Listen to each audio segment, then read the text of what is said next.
अहमदनगर शहरासह उपनगरात रहदारी झपाट्यानं वाढत चालली आहे। सर्वसामान्य नागरिक हे सर्व टॅक्स महापालिकेकडे भरून देखील कोणत्याही सोयी सुविधा भेटत नाहीयेत। तसेच सर्वसामान्य नागरिक आपल्या जिल्ह्याच्या शहराच्या प्रभागाच्या विकासासाठी खासदार आमदार नगरसेवक हे मत मागण्यासाठी येत असतात, मात्र जनसामान्य नागरिकांकडे परत फिरून देखील पाहत नाहीयेत। केडगावसह उपनगर देखील झपाट्यानं वाढत चाललं असून या ठिकाणी नागरिकांना अनेक गोष्टींचा सामना करावा लागतोय। भूषण नगर भागातील लिंक रोड ते आनंद किराणा दुकान समोर भले मोठे पावसाचं पाणी साचल्यानं तळसदृश्य परिस्थिती निर्माण झाली आहे। त्यामुळे येणाऱ्या जाणाऱ्या नागरिकांना मोठा त्रास सहन करावा लागतोय। तसेच संभाजीनगर चौक ते वैष्णवनगर चौक रोडवर खड्डे झाले असून या ठिकाणी देखील पावसाचं पाणी साचलंय। त्या ठिकाणी महापालिकेची शाळा असल्यानं विद्यार्थ्यांना शाळेत जाण्यापूर्वीच पावसाच्या घाण पाण्याचा सामना करावा लागतोय। केडगाव अंबिकानगर या ठिकाणी देखील छत्रपती शिवाजी मंगल कार्यालय ते आठरे बिल्डिंग तसेच अंबिकानगर जुने भाजी मार्केट रोड त्या ठिकाणी पाणी साचल्यानं अनेक पावसाच्या साचलेल्या पाण्याचा सामना करून पुढे जावं लागतंय। मात्र या भागात अंबिका विद्यालय आणि कॉलेज, भाग्योदय विद्यालय, कन्या विद्यालय या 4 शाळांमध्ये विद्यार्थी शिक्षण घेण्यासाठी येत आहेत। मात्र त्यांना शाळेत जाण्यापूर्वीच या खड्ड्यांचा आणि पावसानं साचलेल्या तलावाचा सामना करून जावं लागत असल्याचं स्थानिक ग्रामस्थ प्रमोद शेजूळ, रविकिरण देशपांडे यांनी सांगितलंय। माझं नाव तुषार बोरकर, राहिला शाहूनगर महाधनगर एक उपनगर आहे, तिथं राहिलंय। 2-3 दिवसापासून जे आपली इथं धो पाऊस चालू आहे, त्या पावसाने एकदम नागरिक त्रस्त झालेले आहेत। त्रस्त म्हणजे आमची इथे एक विठ्ठल मंदिर आहे, तिथं वयोवृद्ध लोक हरिपाठाला संध्याकाळी येतात। अक्षरशः 3-4 महिन्यापूर्वी आपला मागं पाऊस सुरू झाला, त्या पावसात एक आजी आमच्या ओंकारनगरच्या पाय घसरून पडले, त्यांचं खोब्याचं ऑपरेशन झालं। आता नगरसेवकांचं तर हे संपलेलं आहे कार्यकाल, आता सध्या आपलं प्रशासन बसलेलं आहे। आता दात कोणाला मागायचे आम्ही? इतके दिवस काहीच नाही, कशातच काही नाही आहे। सगळ्या गोष्टी या असतील, ड्रेनिंगच्या लाईनचा विषय असेल, परत आता हे डेंग्यूची साथ आली मध्ये भरपूर, म्हणजे कोणतेच हे सगळे काम विस्कळीत झालेले आहेत। तर आम्ही एक सर्वसामान्यांनी दात कोणाला मागायची ही परिस्थिती निर्माण झालेली आहे। आता नगर शहरात पण भरपूर आता रोडचे कामं सुरू झालेली आहेत। आता पावसाळ्यात कसे कामं होतील आम्हाला सर्वसामान्य जनतेला चिंता लागलेली। इतके दिवस कामं नाही, कोणत्या गोष्टी नाही, काही नाही, अशी भरपूर अडचणी सगळ्या नागरिकांना समस्या चालू आहेत।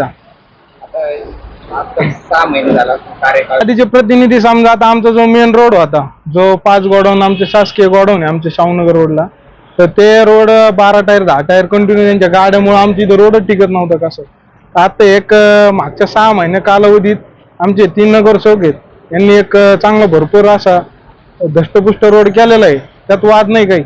पण हे जे बाकीचे अंतर्गत रोड आहेत ते आता हे प्रशासन बसलेलं आहे, अंतर्गत रोडचं काय करणार आहे हे आम्हाला सर्वसामान्यांची आमची एक इच्छा आहे की लवकरात लवकर मार्गी लावून द्यावा।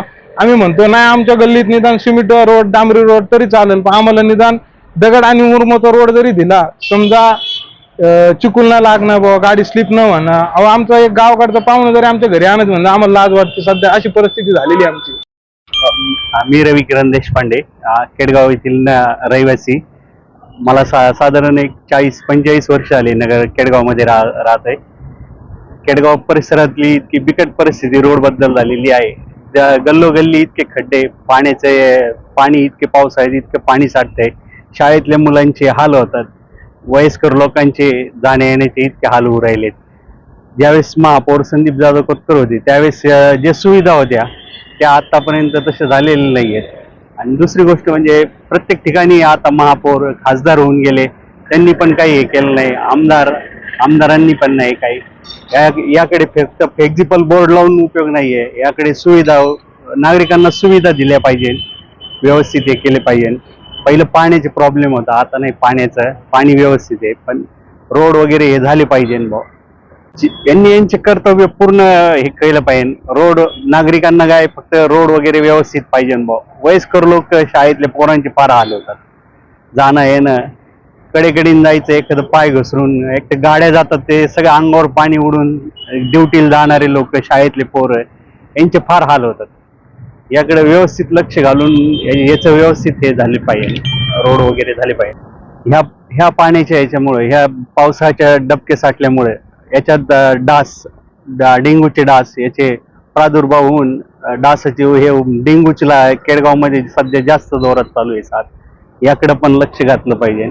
पाणी हे ठिकठिकाणी गल्लोगल्ली पाणी हे त्याचं ड्रेनेज लाईन मध्ये त्यांनी हे केलेलं पाहिजे. लाईन व्यवस्थित हे करून सोडलं पाहिजे. व्यवस्थित हे झालं पाहिजे बुवा. हीच अपेक्षा आहे नागरिकांची सगळ्या. नमस्कार, मी विशाल सुभाषकर, राहणार वैष्णगर केडगाव.